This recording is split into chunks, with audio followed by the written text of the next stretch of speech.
বিশালগড়ে fancy কারবারের ধাক্কা, দুর্ঘটনায় fancy বোঝাই গাড়ি, চালক পলাতক।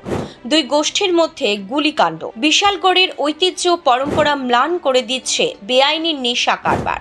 গোপন সূত্রে প্রাপ্ত খবরের ভিত্তিতে বৃহস্পতিবার সকালে বিশালগড় থানা পুলিশ অভিযান চালায় পূর্ব গোকুলনগর আগরতলা উদয়পুর সড়কে। সেখানে নাম্বারবিহীন একটি বোলেরো গাড়ি দুর্ঘটনার কবলে পড়ে।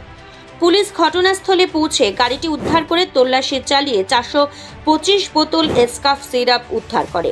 জানা গেছে, করইমোড়া আমতলী এলাকায় নেশা কারবারি দুই গোষ্ঠীর মধ্যে সংঘর্ষের জেরে একাধিক রাউন্ড গুলি বর্ষণ হয়। সংঘর্ষে জড়িত এক গোষ্ঠী বিপুল পরিমাণ নেশা জাতীয় সিরাপ গাড়িতে করে পালানোর চেষ্টা করছিল। পালানোর সময় দুর্ঘটনার শিকার হয় গাড়িটি।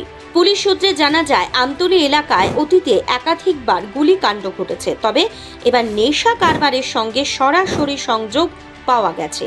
ঘটনার পর থেকে গাড়ির চালক পলাতক, তাকে গ্রেপ্তারের চেষ্টা চলছে। পুলিশের তৎপরতায় এলাকায় চাঞ্চল্য ছড়িয়েছে।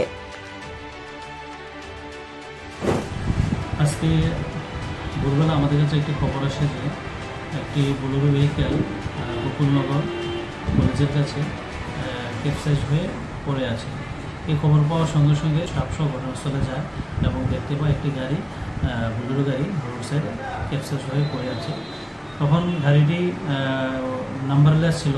সন্দেহ হওয়া গাড়িটি আমরা চেক করে গাড়ির পেছনে আমরা ডিকিতে অনেকগুলো নিষিদ্ধ কফ সিরাপ, যেটা এসকফ, আমরা পাই এবং পাওয়ার পর আমরা এনডিপিএসের সব ফর্মালিটিস মেনটেন করে এবং লোকাল সাক্ষী এবং ডিসিএমের উপস্থিতিতে আমরা গাড়িটা ভালো করে তল্লাশি করি এবং তল্লাশি করে গাড়ি থেকে 5টি বড় কার্টন এবং ছোটো কার্টন উদ্ধার করি।